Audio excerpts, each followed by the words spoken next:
Samsung, today's technology giant, started from humble beginnings in the late 60s as manufacturer of black and white TV sets, later going on to make IBM PC clones in the mid-80s. By early 90s, then Chairman Kun-hee Lee steered the company into becoming a low-cost manufacturer of white goods and electronic appliances.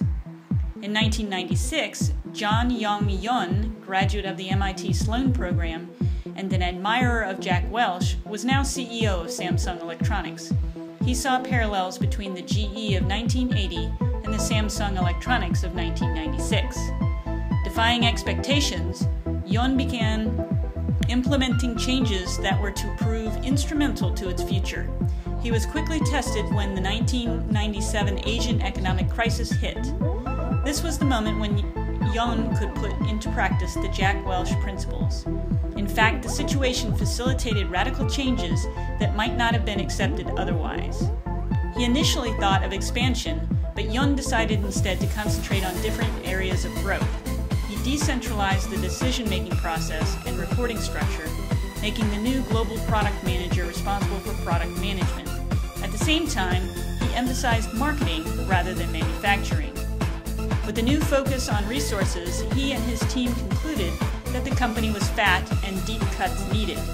1/3 of the workforce was slashed, from management to general labor, and this with the support of the union. Accompanying labor streamlining, he pulled the plug on 52 products and removed 45 companies from the Samsung Electronics stable. Through management reform called 3P Innovation, the company refocused itself on product, processes, and personnel.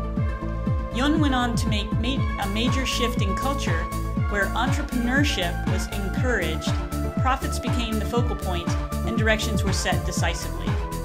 This was a radical departure from the culture of the other Korean chaebol companies.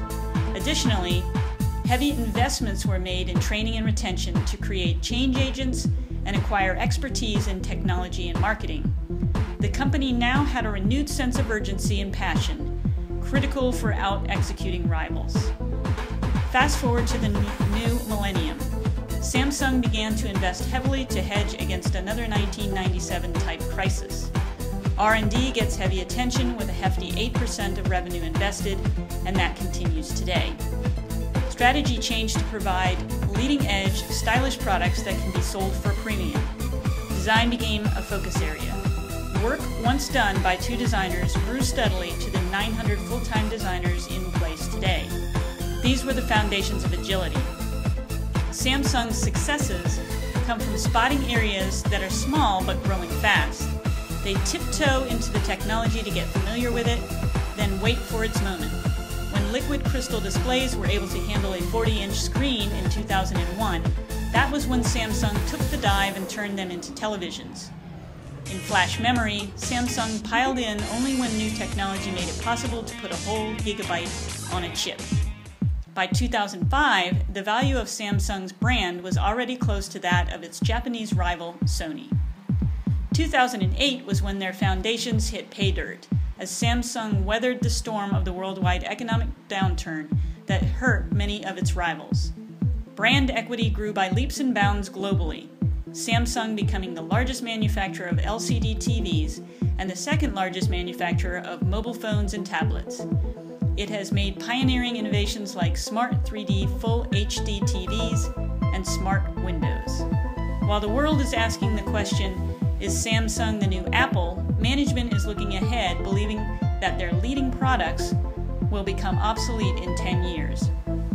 This forced chaos has led the company to invest heavily in LED lighting technology, solar panels, and biosciences, putting it on a new strategic path that will move Samsung from an infotainment to a life care company and the new dawn.